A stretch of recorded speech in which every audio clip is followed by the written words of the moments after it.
Arkadaşlar bugün de yemeğimiz pratik bir yemek olsun. Herkesin yapabileceği şekilde olsun. Hem malzemeyi tanıtıyoruz hem de yemeğimizi yapmaya başlıyoruz. Videoları beğenip yorum yapmayı unutmayın. Hemen şurada malzemeyi tanıtayım. Burada 1 tatlı kaşığı biber salçası, 1 tatlı kaşığı domates salçası var. Burada kuru tarhanamız var. Kuru tarhananın yoğunluğu tarhananın içindeki un oranına göre değişir. Bölge bölge değişir. Sadece ne fark eder? 1 bardak su az, 1 bardak su fazla. O fark eder. Tarhananın olmazsa olmazı sarımsak. 3 diş sarımsağı tabanların lezzet vermesi için kullanacağız. Bu şöyle kenarda dursun. Asıl lezzet sarımsağı burada. Bu sarımsağı da ne yapacağız arkadaşlar? Döveceğiz. En son çorbada üzerinde kullanacağız. 3 diş sarımsak da buraya attım. Şu kalanını şöyle geri alayım. Sarımsağın kolay dövülmesi için içine 1 çay kaşığı tuz atıyorum. Daha sonra bu attığımız tuzu çorbada hesaplayacağız. Sarımsağımızı su haline getirene kadar iyice ezeceğiz. Ondan sonra çorbada kullanacağız. Şimdi ocağın başına geçiyoruz. Tenceremizin altını yaktık. Arkadaşlar içine yarım fincan bir sıvı yağ boşaltıyorum. Toplam yağ miktarım 1 fincan. Bunun yarısını ayırıyorum. Sebebi de yağı ihtiyaca göre içine atacağım. Daha önce de söylediğim gibi yöresine göre tarhananın yoğunluğu değişir. Biz burada hesap yaparken kişi başına 1 kaşık tarhana olarak hesaplayacağız. 5 kişiye 5 kaşık tarhana.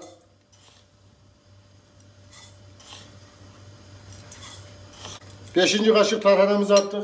Ocağımızın altı ısık derecede olacak. Tarhanayı kavururken tarhanayı yakmayacağız. Isık ateşte tarhanamızı kavurma işlemine başladık. Böyle gördüğünüz gibi çok çabuk kavruluyor. Hemen altını en kısık dereceye getiriyorum. İçine doğramış olduğum sarımsakları atıyorum. Sarımsakla beraber tarhanayı şöyle bir ortalama 2 dakika kadar bir kavuracağız ısık ateşte. Tencerenin altını da göstereyim. Görüyor musunuz? Aynı pilav demler gibi o kadar kısık derecede. Lütfen bunu şaşırmayın. Tarhananızı yakmayın. Sonra acı bir lezzet olur. Şöyle ortalama 2 dakika sarımsakla beraber bunu bir kavuracağız. Arkadaşlar şöyle bakın. Hafiften rengi dönmeye başladı.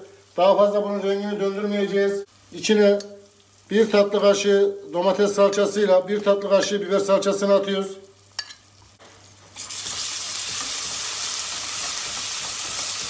Yine en kısık derecede domates salçasıyla biber salçasını bir kavuracağız. Bundan sonra tarhananın yanma diye bir riski kalmadı. İçindeki salça ne yapar? Bütün sıcağı içine çeker. Sıcağın tamamını kendinde toplar.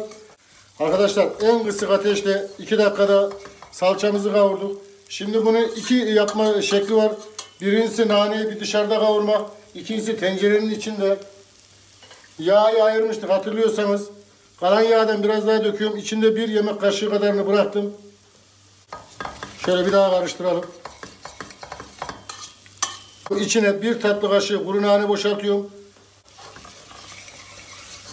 Naneyi de ortalama 20 saniye kadar bir kavurdum salçayla beraber.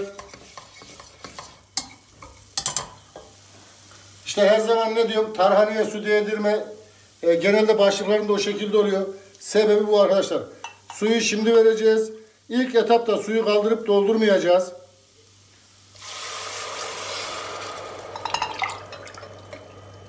İki su bardağı soğuk su ilave ettim. Soğuk su hem salçanın rengini güzel çıkartacak hem çorbamıza daha fazla lezzet verecek. Şöyle soğuk suyla ortalama 1-2 dakika bunu bir karıştıracağım. Tarhanayı iyice çırptım. Ortalama 1 dakika kadar. Şimdi orta ateşe alıyorum. Bundan sonra elinizde sıcak su varsa sıcak su, soğuk su varsa soğuk su kullanabilirsiniz.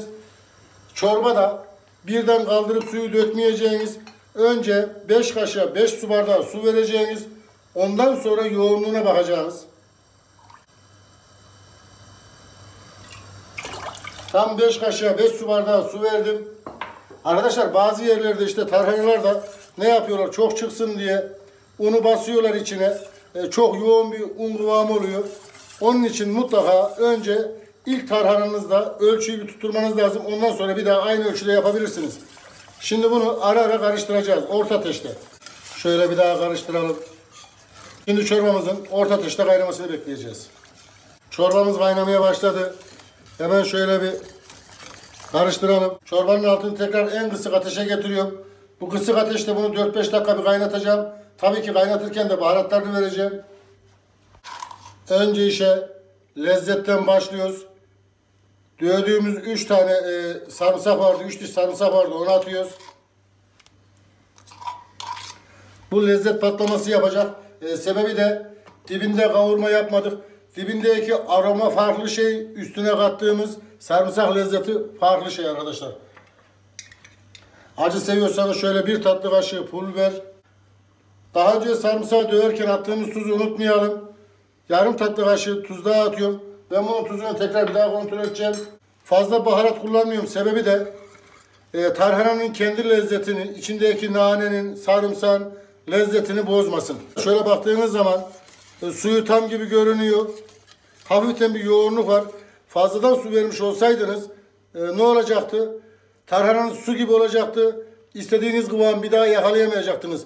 İçine bir daha tarhana ilave edemezdiniz. Şimdi içine yarım su bardağı kaynamış su koyabilirsiniz. Şöyle rengine bakın, ipek gibi, kadife gibi bir çorbamız oldu.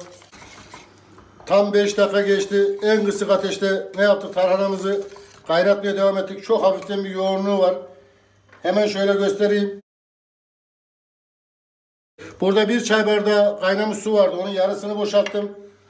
Suya çok dikkat edin. Şu anda istediğimiz kıvama geldi. Diyelim ki misafiriniz geldi. Masaya çorbayı götüreceğiniz, o zaman da kontrol edin. Tarhana durdukça yoğunlaşır.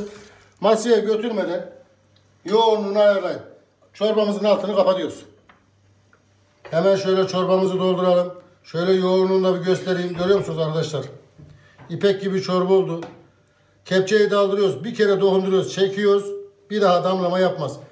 Şöyle daldırdığımız zaman sos hepsini dibine toplar. Bir daha damlama yapmaz. Arkadaşlar çorbamız bu. Tekrar bir daha hatırlatayım. Kesinlikle en kısık ateşte kavurun. Tarhanayı yakmayın. Gördüğünüz odun gibi tarhanaydı. Yumuşacık kadife gibi tarhana çıktı. O da kısık ateşte kavurduğumdan ve az kavurduğumdan dolayı. Arkadaşlar çıkan yemeği gördünüz. İnşallah hayırlı öğretici video olmuştur. Videoları beğenip yorum yapmayı unutmayın. Ne diyoruz? Kim yapar? Ahmet Şef yapar. Siz isteyin, biz yapalım. Afiyet olsun.